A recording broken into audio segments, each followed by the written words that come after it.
सब संशय भागेगा, मेरा सब संशय भागेगा, मेरा सब संशय भागेगा, मेरा सब संशय भागेगा। पार्वती कर सका जय जय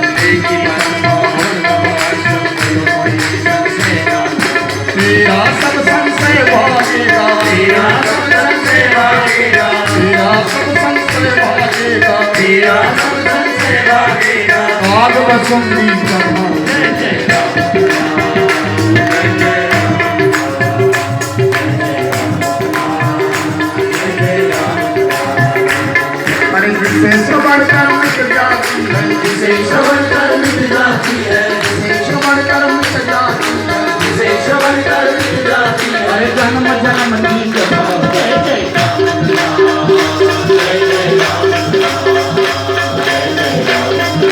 राममय हो जाए, पावन करा लक्ष्मी राममय हो जाए।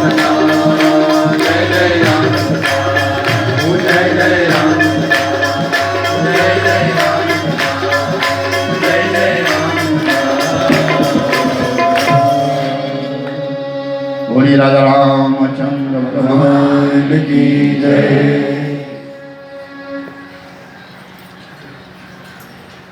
कौशल्या के पास जाकर के आज कैकेयी बैठ गई। किस लिए? कुछ मांगने आई। तुम बड़ी बहन हो, तुम्हारे पास मैं कुछ मांगने के लिए आई। कहो। आज राजा दशरथ जी आज 4 पुत्र वधुओं को लेकर के अयोध्या में प्रवेश करने वाले हैं। कहो क्या चाहती हो? बोलो। तुम्हारा हक छीनना चाहता। ध्यान दो, बड़े गौर से सुनना कथा की। जिस कैकेयी को दुनिया बदनाम करती है कि उसने राम को वनवास दिया, उस कैकेयी का चरित्र क्या है? बहन, आज तेरा हक छीनना चाहता। बोलना क्या है, तेरे मन में क्या इच्छा है? मेरे मन की इच्छा है कि नियम है, संसार का नियम बना है, मर्यादा बनी है कि पुत्र वधू जब घर में आती है तो सबसे पहले सास उसका मुख देखती है। सीता की डोली जब उतरेगी ना, तो उस सीता का मुख देखना आपका अधिकार है, मैं जानती हूं।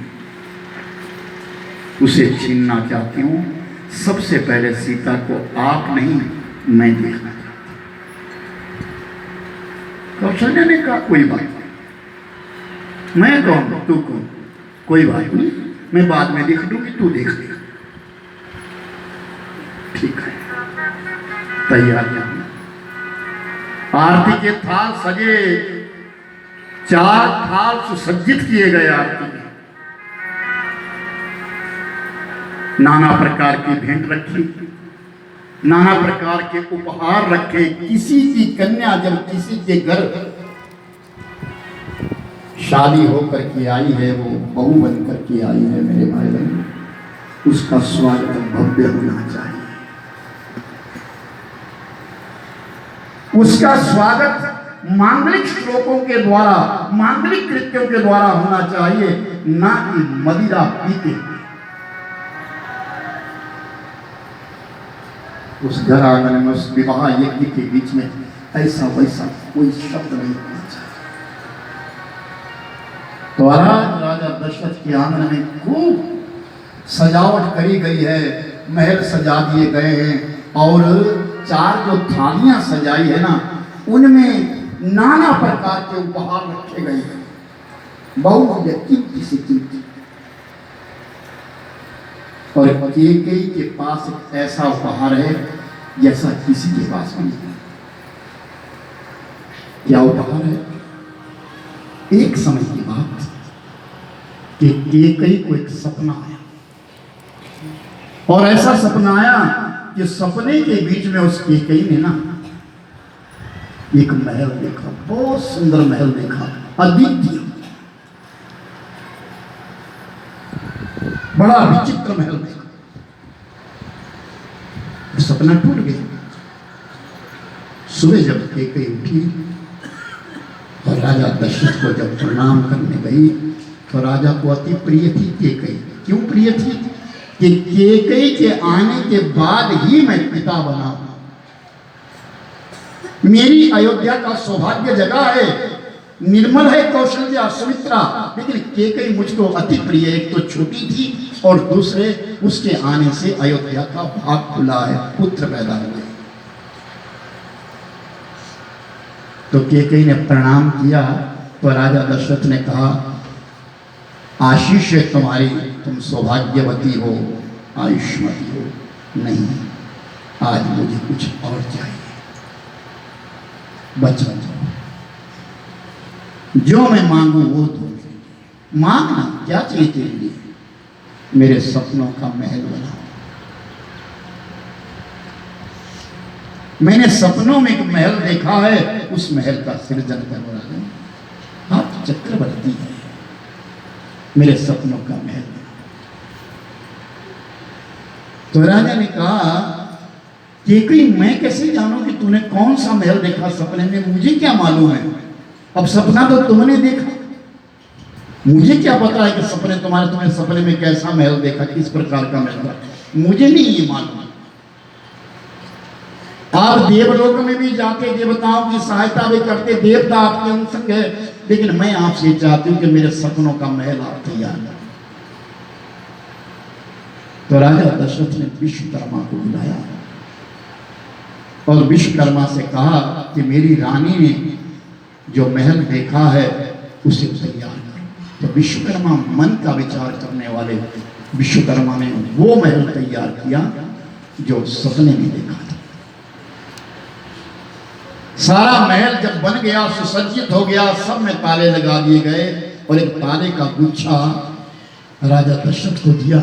राजा दशरथ ने उस ताले को, उस गुच्छे के लिए केकई को दिया और कहा महल देखो।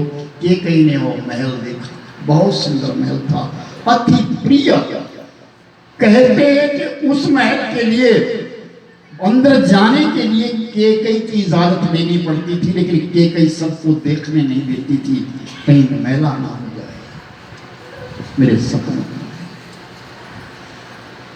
और आज जब वो थाल परोसे गए तो उन थालों में नाना किस्म के उपहार है, और एक उपहार वो चाबियों का गुच्छा भी है सपनों के महल का।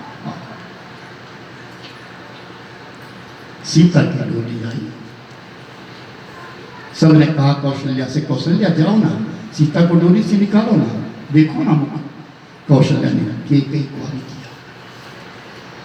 केकई गई और सीता का मुख देखा, और मुख देखते ही वो चाबियों का गुच्छा उठाया और सीता को दिया। मुख दिखाई के बीच में वो सीता को दे दिया। और एक बात और, क्या केकई के बालों में चूड़ा नहीं थी। राजा दशरथ के साथ केकई जिस समय समरांगण में गई थी, देवताओं की ओर से युद्ध करने के लिए राजा दशरथ गए थे, तो रथ को हाँकने वाली केकई थी, क्योंकि कुशल थी, पारंगत थी।